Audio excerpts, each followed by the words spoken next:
And then we just decided how to describe a song using numbers. So we decided to number the scale 1, 2, 3, 4, 5, 6, 7, 8, because they use numbers to describe music theory. And then we described a song, and in that song, 1, 3, and 5, we found out are the important notes, the important numbers from a scale. Okay, so in this one we're talking about chords. So it just so happens that those very same numbers, 1, 3, and 5, are the numbers that make a chord. So let's talk about that. Here's a G scale on the banjo. G, A, B, C, D, E, F sharp, G. So 1, 2, 3, 4, 5, 6, 7, 8, which is also 1. So 1, 2, 3. So the third string open here, a G. The second string open is the third note in the scale. 1, 2, 3, 4, 5. So this first string open is the fifth note in the scale. 1, 3, 5. And then this fifth string up here is the first note in the scale again, or the eighth note, but 1, 3, 5. Okay, G, B, D, 1, 3, 5 are the notes that make a major chord, okay? Now, so that's it on a banjo. You play 1, 3, 5, you got a major chord. So you move this up 2 frets, and and you have a major chord. 1, 3, 5.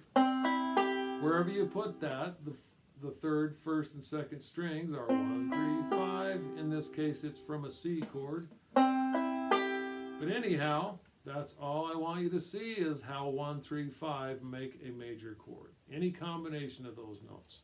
For instance, skip the middle string and we have 1 and 5. That is a major chord, all right? So now I'm going to do this same sort of thing. Got my fiddle right here, and so the fiddle here, the G scale on the fiddle looks like this. 1, 2, 3, 4, 5. So we're going to count to 5, and that's all.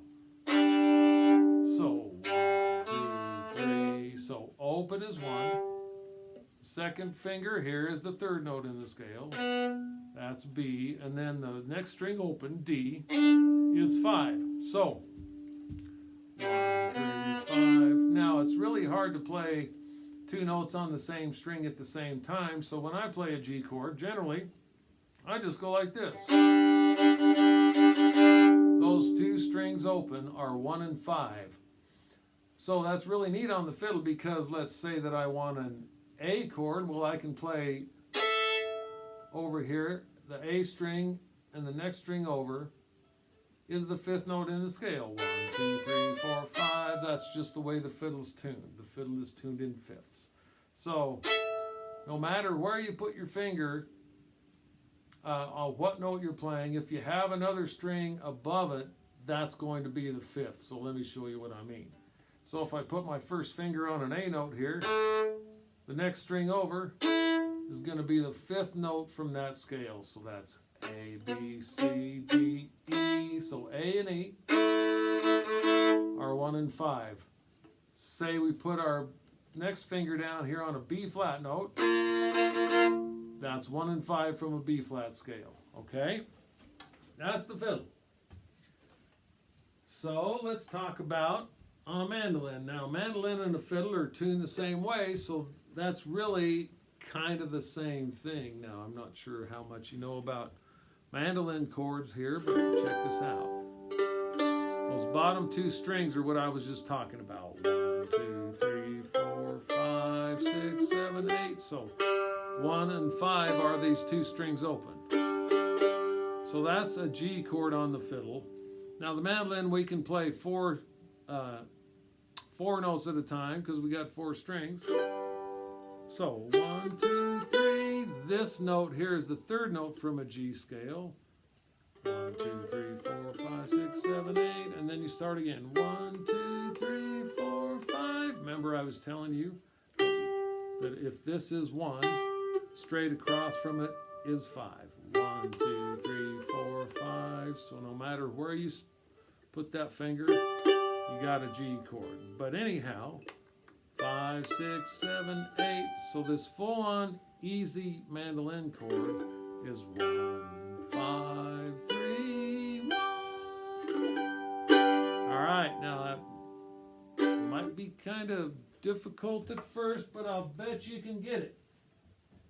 Now I'm going to grab this here guitar and explain the same thing, okay, on a guitar, so y'all kind of get it.